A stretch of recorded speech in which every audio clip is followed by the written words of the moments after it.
Nós vamos agora contar quantas são as funções estritamente crescentes de A em B, lembrando que A é o conjunto formado pelos números de 1 a m e B é o conjunto dos números formados de 1 a n.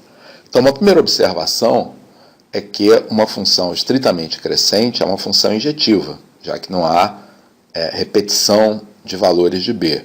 Portanto, nós temos a mesma restrição do caso da contagem das funções injetivas.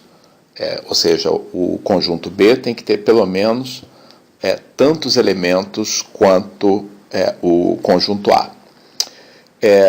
A observação fundamental a ser feita para resolver esse problema é a seguinte: quando você vai formar uma função crescente do conjunto 1m no conjunto 1n, então a figura aqui está sugerindo que o conjunto B tenha mais elementos, na verdade, essa função fica completamente determinada, tá, no momento em que você determina quais são os m elementos da imagem. Por quê? Porque uma vez escolhidos os m elementos da imagem, o menor deles, obrigatoriamente, é aquele a quem o 1 vai estar associado. O segundo menor, obrigatoriamente, é aquele a quem o 2 vai estar associado, porque, caso contrário, nós não teríamos uma função estritamente crescente. Portanto, formar uma função estritamente crescente depende de uma única decisão, que é a da escolha da imagem dentro do conjunto B. Mas escolher a imagem é escolher m dentre os n elementos de B, e, portanto, o número de possibilidades para fazer isso é dado por combinação de n, m a m. Então, escrevendo isso aí de uma maneira um pouco mais organizada, aqui nós temos a observação fundamental de que, para formar a função, basta escolher os m elementos da imagem, tá? E, portanto, o número de possibilidades é dado por combinação de n, m a m.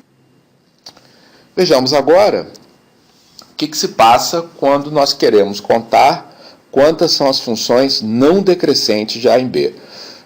Qual é a diferença para o caso anterior? Agora, nós não podemos ter inversão de ordem, mas nós podemos ter o mesmo elemento sendo imagem de mais do que um elemento do conjunto A. Mas a solução é parecida. Tá? A observação fundamental a ser feita agora é que, embora não seja suficiente nós dizermos qual é a imagem do conjunto, nós temos que dar uma informação que é parecida com essa. O que nós temos que dizer é quantas vezes cada elemento de B, tá, é usado como imagem.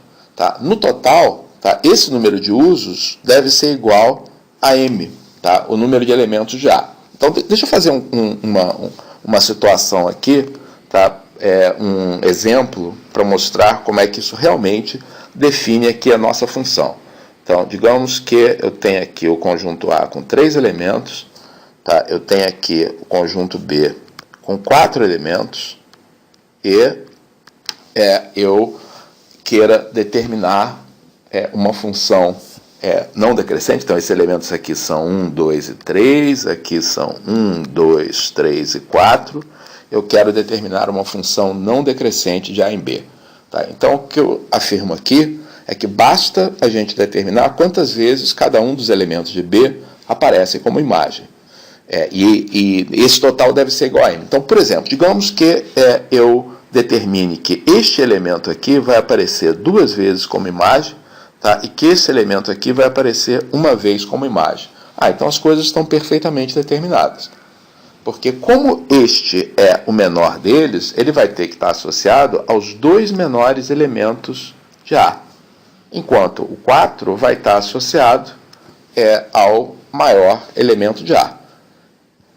Então, uma vez que eu determine quantas vezes cada um desses elementos é utilizado, eu determino o número de funções. Então, na verdade, o que nós estamos contando aqui é o número de possibilidades para fazer essa determinação. Ou seja, se eu chamar de x1, x2, x3, x4, o número de vezes que os elementos da imagem são utilizados, eu devo ter x1 mais x2 mais x3 mais x4 igual a 3, e o que eu tenho que fazer é contar quantas são as possibilidades para fazer isso.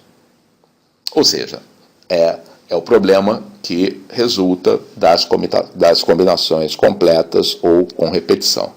Então, de maneira um pouco mais organizada, o nosso argumento é que o número de funções não decrescentes então igual ao número de soluções inteiras não negativas de x1 mais x2 mais xn igual a m, onde o xi representa quantas vezes o iésimo elemento de B é usado como imagem. E como nós já sabemos, o número de tais soluções é dado por combinação com repetição de n, m a m, que é igual a combinação de m mais n menos 1, m a n.